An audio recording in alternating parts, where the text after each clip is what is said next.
Bonjour mes Ouistiti, j'espère que vous allez bien. Moi ça va super méga giga bien, je suis trop contente de vous retrouver aujourd'hui pour cette nouvelle vidéo.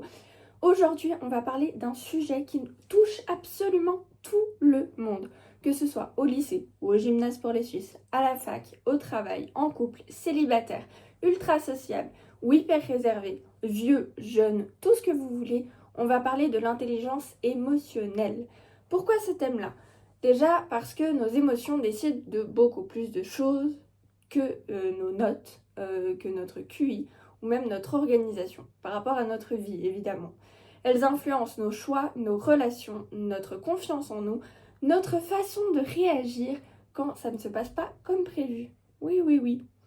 Dans cette vidéo, on va voir ensemble ce que c'est vraiment l'intelligence émotionnelle, les 5 grands piliers, comment reconnaître ce que tu ressens, comment sortir des schémas négatifs et même une pyramide de changements que vous pouvez appliquer à votre propre vie. Alors j'espère que vous êtes bien installés, vous prenez des notes, votre carnet et puis c'est parti, une petite boisson pour être sûr d'être concentré et puis voilà en fait, ai-je envie de vous dire. Alors l'intelligence émotionnelle, c'est quoi? Alors ce n'est pas être sensible ou pleurer facilement. Non, non, non. C'est la capacité à reconnaître ce que tu ressens à l'intérieur de toi. Oui, là je vous tutoie. C'est comprendre d'où viennent ces émotions, les réguler au lieu d'exploser ou de tout conserver en soi.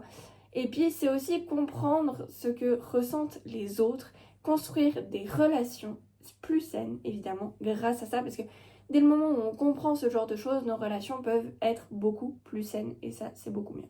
En gros, c'est arrêter d'être piloté en mode automatique par ses émotions et c'est commencer à les utiliser comme un GPS intérieur, un peu pouvoir guider, etc. etc. Dans cette vidéo, on va s'appuyer sur 5 piliers principaux. Tout d'abord, la conscience de soi. Tout va bien, je parle bien français. La maîtrise de soi, la motivation, l'empathie. J'ai de la peine ce matin. La maîtrise des relations humaines. On va les voir une par une avec des exemples concrets et des petits exercices que vous pouvez réaliser ou tester dans votre vie personnelle. La conscience de soi, c'est le premier pilier, c'est la base de tout. Comprendre les émotions, reconnaître leur influence sur ses pensées et nos comportements. Être conscient de ses forces et de ses faiblesses émotionnelles. Souvent, quand on n'a pas conscience de soi, on réagit sans comprendre pourquoi. On se dit juste « je suis comme ça », alors qu'en vrai, c'est un mécanisme de protection. Ouais. On répète les mêmes schémas dans nos relations, nos études et notre travail. La conscience de soi, c'est comme allumer la lumière dans une pièce où tu marchais dans le noir. Ouais, oui, oui, oui. Tu vois enfin où sont les meubles, les obstacles, ce qui est à sa place et ce qui n'est pas. Allez, je vous donne un petit exemple. Imaginez que vous envoyez un message à quelqu'un. La personne le lit mais ne répond pas. Sans conscience de soi, tu peux partir directement dans « il m'ignore, je ne compte pas, je suis nul ». Ou on peut aussi, au contraire, faire genre « bon, je m'en fous, mais par contre, on réfléchit pendant 3 jours, on est là, mais pourquoi il m'a pas répondu? Mais il l'a lu, est-ce qu'il m'aime pas, est-ce que machin ?» Et se poser 1001 questions. Mais avec plus de conscience en soi, on peut très bien se dire « ok, je ressens de l'anxiété et de la tristesse.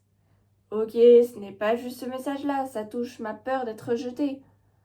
Je suis en train d'interpréter son silence comme un rejet, alors que je ne connais pas encore la vraie raison. »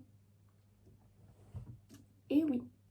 Allez, petit exercice, vous pouvez, évidemment, si vous voulez développer votre conscience en soi, vous pouvez faire un mini journal d'émotions. Chaque soir, vous notez une situation qui vous a marqué, l'émotion principale que vous avez ressentie, ce que vous en avez pensé et comment vous avez réagi. Ce simple exercice, en fait, répété plusieurs jours régulièrement, permet déjà de voir des patterns. Tiens, je me sens souvent en colère quand on me coupe la parole. Ou bien, je me sens souvent nulle quand je réussis pas du premier coup. Et oui, et là on va passer à la maîtrise de soi, qui est le deuxième pilier. Donc le deuxième pilier, la maîtrise de soi, c'est la capacité à gérer, à réguler ses émotions, éviter les réactions impulsives, et faire preuve de contrôle dans les situations stressantes. Attention, là, faut mettre les warnings. Vous mettez du jaune de partout sur vos feuilles, du rouge, de la couleur que vous voulez, mais des warnings. Maîtriser ses émotions, ce n'est pas les bloquer, les nier ou faire comme si on ne ressentait rien. Au contraire, c'est les accueillir, les écouter et choisir comment vous voulez agir. Et oui. Allez, petit exemple concret. Vous vous disputez avec quelqu'un. Sans maîtrise de soi, on crie, on insulte, on dit des choses qu'on regrette après. On plaque, tout va bien. On claque la porte et on bloque la personne. Avec plus de maîtrise de soi, on va se sentir en colère, on va la sentir monter, prendre de la place, mais on reconnaît qu'elle est là. On choisit de prendre 10 minutes pour se calmer, on revient ensuite dans la discussion en parlant de ce qu'on ressent, pas en attaquant. Allez, petit exercice tout simple. La prochaine fois qu'on sent une émotion forte monter, peur, colère, jalousie, tristesse, peu importe, faut faire une pause, vous pouvez faire une pause de 10 secondes, respirer profondément 3 fois, et mettre un mot sur ce qu'on ressent. Je suis en colère, je suis blessée, je suis attristée, ce que vous voulez. Et faut se demander quelle est la version de moi qui est en train de réagir. L'enfant blessé, l'ado qui a peur d'être rejeté ou l'adulte que je veux être. Et rien que ça crée de l'espace entre l'émotion et la réaction. Et c'est ça qui permet d'avoir la maîtrise de soi. Maintenant, je vous propose de passer au troisième pilier qui est la motivation. Alors, l'intelligence émotionnelle ne sert pas juste à être calme. Non, ça c'est pas la connaître. Elle sert aussi à se motiver pour soi-même et pour préserver... Tout va bien, je commence à être dyslexique ou quoi? Je reprends. La motivation, donc le troisième pilier, l'intelligence émotionnelle ne sert pas juste à être calme, mais elle sert aussi à se motiver soi-même pour persévérer face aux défis, se fixer des objectifs significatifs et travailler avec énergie et engagement. La motivation émotionnelle, c'est quand on fait pas juste les choses parce qu'il faut, mais parce qu'on comprend le sens que ça a pour soi. Oui. Alors, avant de vous donner l'exemple, je vais juste moucher mon nez.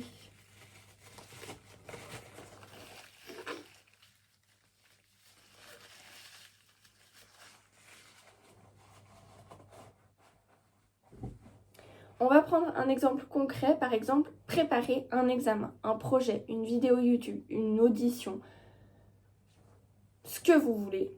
Et sans connexion émotionnelle, on va procrastiner, se comparer aux autres et abandonner dès que c'est dur. Alors qu'avec une motivation nourrie par l'intelligence émotionnelle, on va se rappeler pourquoi c'est important de le faire pour soi. On accepte les émotions désagréables, le stress, le doute, comme faisant partie du chemin. Et on développe de la discipline, mais qui vient d'un vrai désir intérieur, pas juste de la pression. Allez, petit exercice. On va prendre un objectif qui est important pour soi en ce moment. Maturité fédérale, maturité cantonale, le baccalauréat, un examen d'université, un rendez-vous professionnel, ce que vous voulez. Et on va se demander, qu'est-ce que j'espère ressentir le jour où j'aurai réussi? Quelle peur m'empêche de passer à l'action? Et quelle petite action je peux faire aujourd'hui, même minuscule, pour avancer? Je vous laisse noter vos réponses et là, vous venez de vous connecter à la motivation de ces émotions. Le quatrième pilier, c'est l'empathie. L'empathie, c'est comprendre et ressentir, au moins un peu, les émotions des autres, être capable de se mettre à leur place sans se perdre soi-même. Sans empathie, on juge très vite, on interprète tout à travers notre propre filtre et on blesse les autres sans s'en rendre compte. Ou on se coupe d'eux, c'est aussi une chose qui arrive. Avec plus d'empathie, on écoute vraiment, on cherche à comprendre avant de répondre et on crée de la sécurité dans la relation. C'est très important. Allez, un petit exemple. Quelqu'un qui s'énerve ou qui pleure. La réaction sans empathie, c'est « Oh, elle exagère, il est dramatique, c'est ridicule. Et la réaction avec de l'empathie, c'est ok, je ne comprends peut-être pas tout, mais si cette personne réagit comme ça, c'est que pour elle, c'est important ou douloureux. Allez, petit exercice, parce que je vous l'avais dit qu'il y aurait des petits exercices dans cette vidéo. La prochaine fois qu'on est en conversation avec quelqu'un, on se force à l'écouter sans interrompre pendant au moins 30 secondes. Et vous allez voir que c'est pas si facile. On va reformuler. Si je comprends bien, tu te sens comme ça parce que voilà. Et on va observer ce que ça change pendant et dans la conversation. Vous allez voir que juste cette petite phrase peut désamorcer beaucoup de tensions. Oui, oui, oui. Le 5e pilier, maîtriser des relations humaines. Le 5e pilier, c'est la maîtrise, c'est la capacité à construire et à entretenir des relations saines, communiquer efficacement et résoudre les conflits de manière constructive. Ça ne veut pas dire qu'il n'y aura jamais de conflit, non, non, non, mais vous allez apprendre à les traverser autrement. Une relation saine, ce n'est pas une relation où tout est parfait, où il n'y a jamais de tension.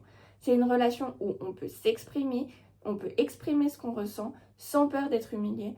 L'autre peut faire pareil et vous pouvez chercher des solutions ensemble. Les résolutions de conflits. En cas de conflit, on peut se demander qu'est-ce que je ressens moi? Qu'est-ce que l'autre doit ressentir? Quelle est ma part de responsabilité dans ce qui se passe? Qu'est-ce que je veux pour cette relation? Avoir raison ou construire quelque chose? Plus on développe ces 5 piliers, plus notre intelligence émotionnelle augmente. Mais pour s'aider encore plus à mettre des mots sur ce qu'on vit, on va passer à un autre outil, le baromètre des émotions. Le baromètre des émotions. Vous avez peut-être déjà vu ce type de schéma, un baromètre avec des émotions agréables, désagréables et des émotions à haute ou basse énergie. L'idée est simple, certaines émotions sont agréables, la joie, la paix, la confiance, et d'autres sont désagréables, la tristesse, la colère et la peur. Elles peuvent être à haute énergie comme la rage, le stress et l'euphorie, ou à basse énergie comme la fatigue, l'apathie et le calme. Ce baromètre sert à identifier plus précisément ce que vous ressentez, comprendre qu'il y a une grande nuance entre par exemple le stress, l'inquiétude, la peur, la terreur, et voir que la joie, ce n'est pas juste être content, ça va de la satisfaction tranquille à l'extase. Par exemple, quand on dit « je suis mal », en réalité, on peut être frustré, énergie assez haute et désagréable. Déprimé, énergie assez basse et c'est désagréable. Inquiet, inquiète, énergie moyenne et c'est désagréable. Ce n'est pas la même chose et ce n'est pas le même besoin derrière. Allez, c'est parti pour un mini exercice. Quand on sent une émotion, essayez de la placer sur ce baromètre. Est-ce que c'est agréable ou désagréable? Est-ce que c'est plutôt une énergie haute ou basse? Quel mot se rapproche plus? Stress, agitation, colère, apaisement, calme? Ce dont vous avez le plus besoin. Pardonnez-moi, j'ai fourché. Plus on est précis, plus on peut répondre véritablement à notre besoin. Les combinaisons d'émotions. Oui, ça existe. Ouais. Une émotion n'arrive pas toujours seule. On peut se sentir... J'ai de la peine. Oh là là. Les combinaisons d'émotions. Une émotion n'arrive pas toujours seule. On peut ressentir en même temps de la joie et de la tristesse, de la peur et de la colère, du dégoût et de la curiosité. C'est ce qui crée des émotions plus complexes comme la nostalgie, l'anxiété, la frustration, etc., etc. Par exemple, joie plus tristesse, ça donne la nostalgie. Tu es content d'avoir vécu un moment, mais triste qu'il soit déjà fini. Ça, je suis sûre que ça vous est déjà arrivé plusieurs fois. Ou bien de la peur et de la colère, ça donne la haine ou de la rage.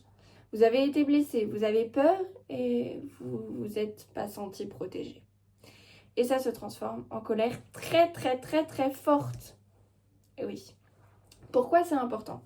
Ça évite de se juger. Je suis bizarre de ressentir deux choses opposées en même temps. Ça permet de respecter ses propres émotions. Ok, je suis content pour cette personne, mais je suis aussi jaloux et c'est humain. C'est tout à fait normal et légitime. Ça aide à ne plus exploser pour rien. Parce qu'on comprend mieux ce qui se mélange à l'intérieur. Les 4 styles d'attachement. Il existe 4 grands styles d'attachement. Anxieux, sécure, évitant, désorganisé. Oui, oui, oui. Ce sont des bases et ce... Oh.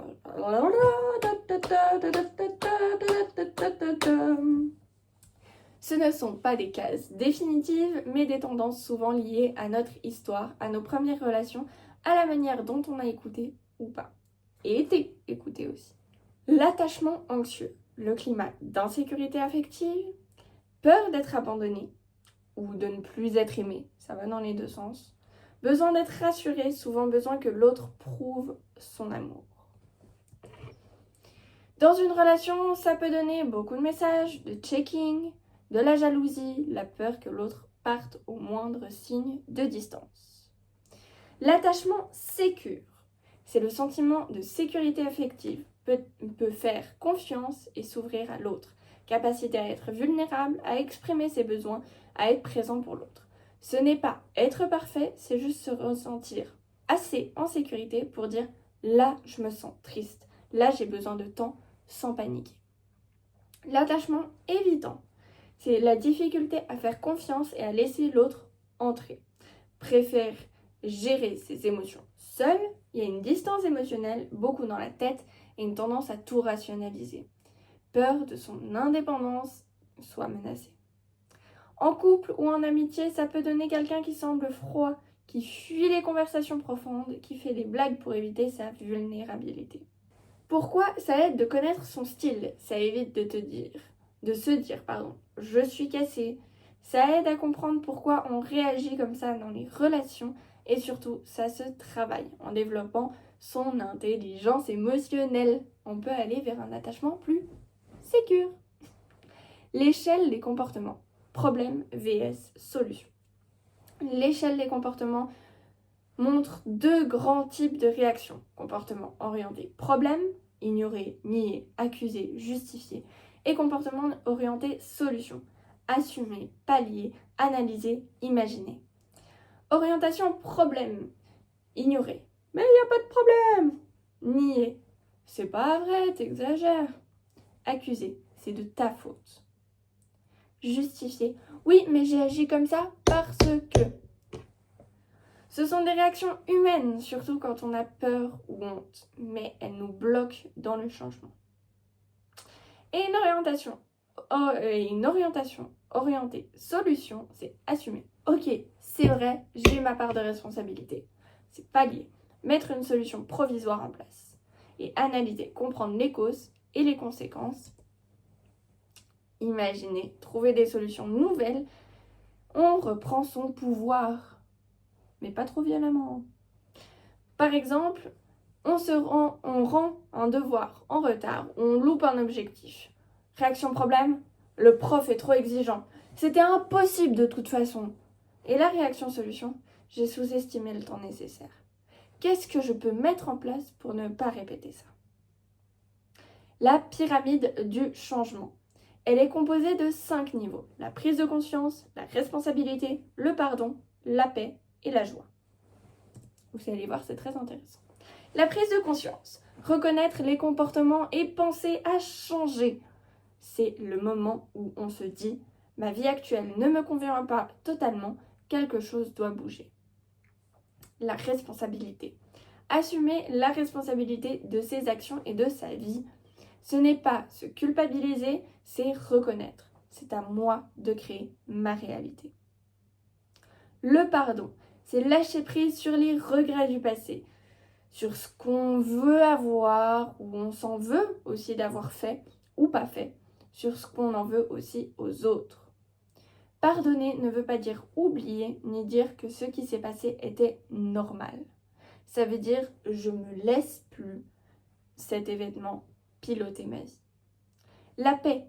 Petit à petit, en travaillant sur soi, on atteint une forme de tranquillité intérieure, un bien-être mental et émotionnel. Ça ne veut pas dire qu'il n'y a plus de problème ou bien qu'on n'est plus en guerre permanente à l'intérieur. Non, on fait juste une pause. Et la joie, c'est cette paix intérieure qui ouvre la porte à une joie plus stable. non pas une excitation temporaire, mais une forme de satisfaction profonde, un « je suis à ma place ». Les 5 étapes pour casser nos schémas négatifs. Oui, parce qu'on se fait tous des schémas négatifs, hein, ça, tous. Les 5 étapes sont prendre conscience des répétitions, avoir envie d'en sortir, chercher des solutions concrètes, mettre en place des solutions, patience et bienveillance. Conscientiser les répétitions. On observe. Tiens, à chaque fois que je suis en couple, je. À chaque fois que je suis stressée, je. À chaque fois que quelqu'un ne répond pas à mes messages, je. Et on répète le pattern. Avoir envie d'en sortir. On décide, je ne veux plus que ce schéma gère ma vie. C'est une vraie décision intérieure, pas juste un « j'aimerais bien ». Et c'est essentiel. Chercher des solutions concrètes. On se demande de quoi j'ai besoin pour changer, qui peut m'aider et quels outils je peux utiliser. Thérapie, journaling, livres, vidéos, exercices, etc., etc. Mettre en place ces solutions. On passe à l'action, on teste une nouvelle réaction, on met en place une nouvelle habitude et on assume ce que on va le tromper parfois. On va se tromper parfois. Et ce n'est pas grave. Non, il n'y a rien de dramatique dans le fait de se tromper. L'erreur permet d'apprendre. La patience et la bienveillance. On se rappelle que changer prend du temps. On apprend à se parler comme on se parlerait avec un ami. Avec douceur, encouragement et pas avec violence. Conseils pratiques à appliquer dès maintenant. Oui, je vous fais un petit résumé rapide. C'est parti. Pour résumer tout ce qu'on a vu, voilà quelques actions simples qu'on peut commencer à mettre en place dès cette semaine. Oui, on est samedi, bah tu vas voir, lundi tu peux commencer. Tenir un mini-journal d'émotions le soir pendant 7 jours. Ça peut être un carnet, ça peut être un agenda, ça peut être un bout de papier. Un mini-journal. Quand une émotion forte arrive, faire la pause de 10 secondes plus 3 respirations profondes. C'est important. Choisir une situation où on se comporte souvent en mode problème. Par exemple, accuser, justifier. Et tester une réaction solution. Assumer, analyser, imaginer. Observer son style d'attachement dans une relation précise, sans juger, juste pour comprendre. Choisir une seule chose dans la vie où on veut enclencher la pyramide du changement. Une prise de conscience, une responsabilité, le pardon, la paix et la joie. Vous pouvez aussi revenir sur cette vidéo avec un carnet et noter les phrases ou les idées qui vous ont le plus parlé. On arrive à la fin de cette grande vidéo sur l'intelligence émotionnelle. Merci d'avoir passé tout ce temps avec moi. Vraiment, c'était un bon moment, j'ai trouvé. Alors, j'ai été un peu dure par moments, mais vous inquiétez pas, je perds pas mon sourire. Et l'intelligence émotionnelle, ce n'est pas un truc réservé aux gens zen ou aux psychologues. C'est quelque chose qu'on peut développer pas à pas dans sa vie de tous les jours, dans son quotidien, et c'est important à le prendre en compte. Chaque fois qu'on nomme ou qu'on ressent ou qu'on choisit une réaction un peu plus consciente ou qu'on ose parler avec vulnérabilité, vous êtes en train de muscler votre intelligence émotionnelle. J'espère que cette vidéo vous aura plu. Moi, je vous fais plein de gros bisous et je vous dis à très vite pour une prochaine vidéo. Si vous avez aimé, n'hésitez pas à mettre un petit Wistiti en bas de la vidéo et je vous fais plein de gros bisous.